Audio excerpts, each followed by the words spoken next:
ჩვენთვის გააკეთებს ასევე კომენტარს და ბუნებრივია ას პირდაპირ ეთერში მოისმენთ.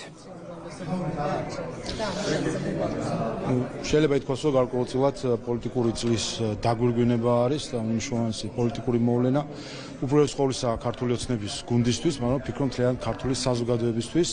ბიძინა ივანიშვილის ყოფნა პოლიტიკაში გულისხმობს უფრო მეტ კონსოლიდირებას როგორც ქართული ოცნების გუნდისა, ისე მთლიან საზოგადოების 2024 წელი იმ პირობებში, როდესაც ოპოზიცია განადგურებული არის, რა თქმა უნდა, თავის თავში შეიცავს ხიფათებსაც, ვინაიდან სუსტი და უუნარო ოპოზიცია და ზოგადად ჯგუფები, როგორც წესი, სწორედ ამ დროს გადადიან ხოლმე ის ზემოქმედებებზე, რომელიც საფრთხეს უქმნის შემდეგ მთლიანად ქვეყანას. ამიტომ ახლა განსაკუთრებით მნიშვნელოვანი არის, რომ მთლიანად გუნდი და ასევე მთლიანად საზოგადოება შეიკრას ერთ გუნდად იმისთვის, რომ ყველა ის ხიფათები, რომელიც ჩვენს ქვეყანას ქვეყნის შიგნიდან თუ გარედან ელის, ყველა ეს ხიფათი ავიცილოთ და მომავალ წლის ბოლოს ამ დროს ყველამ ერთად აღვნიშნოთ საქართველოს გამარჯვება.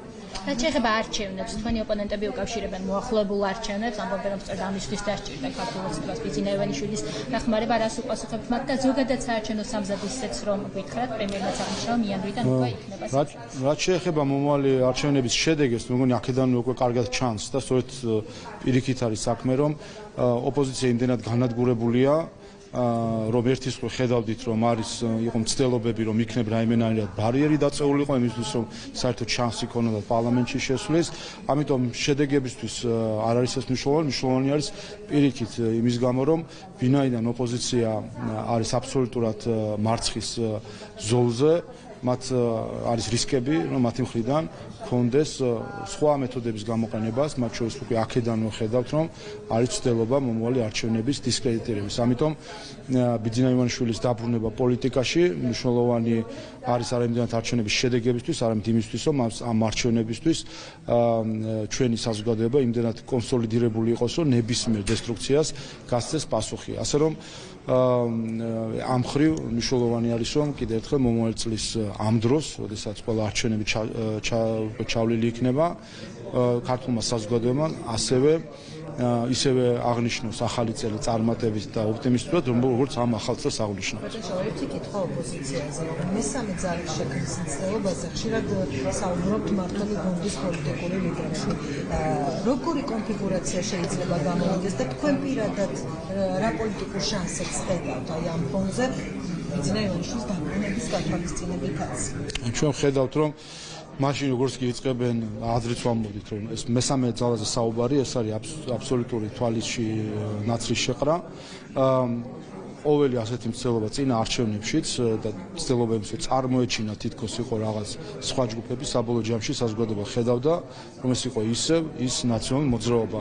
ამას ხან ევროპულ საქართველოს არქმევდნენ, ხან ლელოს არქმევდნენ, ხან სხვადასხვა სახელებს, მაგრამ საბოლოო ჯამში ეს არის ჩვენი პოლიტიკური ლანდშაფტის მათ შორის გამოწვევა, რომ ოპოზიციურ ფლანგზე არის მხოლოდ ერთი ძალა, თავისი ფინანსური რესურსებით, მედია რესურსებით და თავარია თავისი პოლიტიკით, რომელიც აქვს, ეს არის ნაციონალური მოძრაობა, ყველაფერი მის ორბიტის გარშემო ტრიალებს და მისი ქოლგის ქვეშ არის. ამიტომ მე რაიმე ცდილობები რა თქმა უნდა იქნება, ხედავთ ასეთ ცდილობებს, მაგრამ ამაზე მეტი მხილება სიყალბისა როგორც არის ის, რომ ლელო მამუკა ხაზარაძე საუბრობს, რომ ნიკა მელი არის თითქოს მესამე ძალა, ადამიანი, რომელიც ნაციონალური მოძრაობის თავმჯდომარე იყო.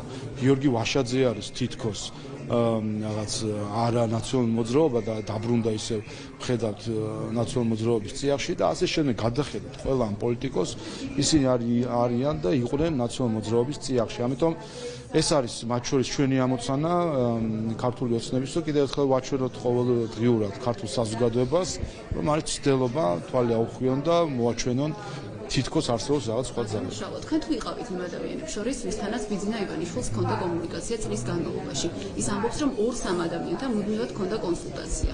თქვენ თუ იყავით ამ ადამიანებს შორის, თუ იცით მათი ვინაობა და ხედავთ თუ არა ამაში პრობლემას, არის თუ არა ეს არაფორმალური მართლობის დადასტურება?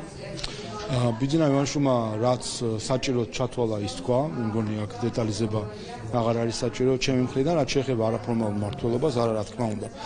რჩევა, კონსულტაცია, ასეთი ურთიერთობა, რა თქმა უნდა, არ არის არაფორმალური მმართველობა, არაფორმალური თუ მმართველობა იყო, მაშინ პარტიაში და პოლიტიკაში რაღაცომ დაბრუნდა, ხომ? ესეც ხო თავად ეს ფაქტი და ეს ნაბიჯი უკვე აჩვენებს და სიცხადე შემოაქვს ამ საკითხში, რომ არაფორმალური მმართველობა არ არსებობდა. მაშინ, როდესაც ბიძინა ივანიშვილი ჩათვალა საჭიროდ, რომ ის მმართველობით პოლიტიკურ ფუნქციაში უნდა შესულიყო, ის დაბრუნდა პოლიტიკაში და არის ქართული ოცნების საპატიო. რა საკითხებით თანხდებოდა ბიძინა ივანიშვილთან და თანხდებოდა თუ არა პოზიციები, რომლებსაც ვისმენთ თქვენგან აი მეორე ფრონტის გახსნა, ომში ჩართვის მცდელობა, უკრაინაში ომი დაკავშირებულია ნატოს გაფართოებასთან, აი ეს პოზიციები, რასაც ვისმენთ ქართული ოცნებისგან, თანხდებოდა თუ არა ბიძინა ივანიშვილი? ყველა გადაწყვეტილების, ყველა პოზიციის, ყველა სიტყვის უკან დგას ქართული ოცნების მმართველი რგოლი, თითოეული წევრი ქართული ოცნების, საქართველოს პარლამენტი და მთავრობა. თითოეული გადაწყვეტილების უკან, თითოეული სიტყვის უკან დგავართ ჩვენ.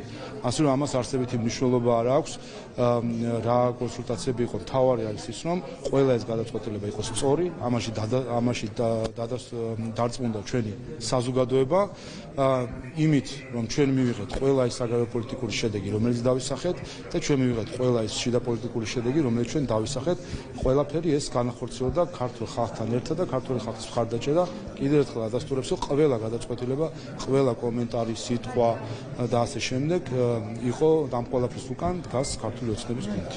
მადლობა.